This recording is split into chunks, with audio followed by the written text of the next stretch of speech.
Post a couple of days after learning that he was no longer being considered for the ambassadorship.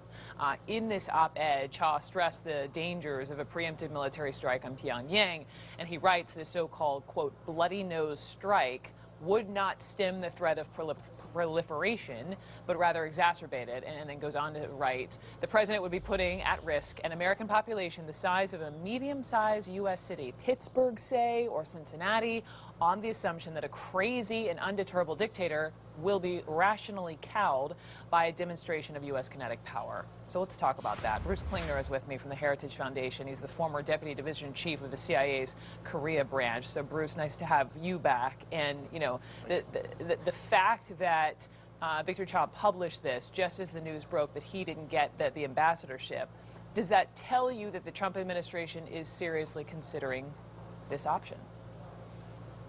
Yes, you know, internal discussions with U.S. and South Korean officials, as well as public statements by Trump administration officials, certainly make it seem that it is being considered as an option, but there are divisions within the administration. Mr. Cha and many of others of us have been writing about that this is not a good option. It's not one that the U.S. should be considering, that instead we should be pursuing the maximum pressure and engagement policy. There's still more we can do on sanctions and pressure. And of course, we also have to have sufficient military forces for deterrence for both ourselves and our allies. Well, what's the biggest risk of this sort of strike? Well, there's really a list of things. You know, first is that we have not seen really the identifiable objectives.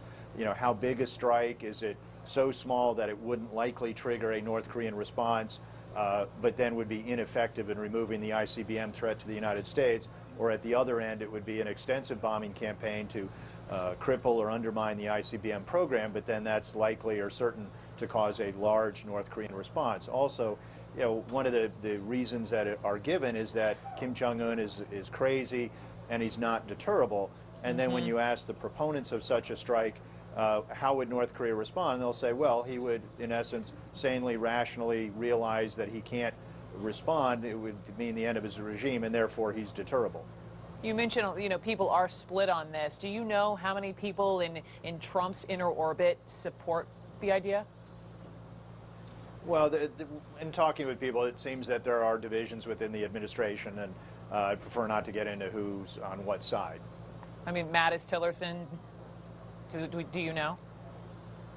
Well, I think if you look at the public statements, there's been differences by even individual officials on whether the administration is pursuing diplomacy or whether that would be considered a waste of time.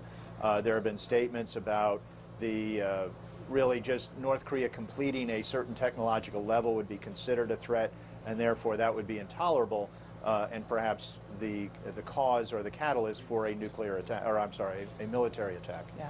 Bruce Klingner, thank you. More on our other breaking news. We are getting word that the FBI director clashed with President Trump over the release of this controversial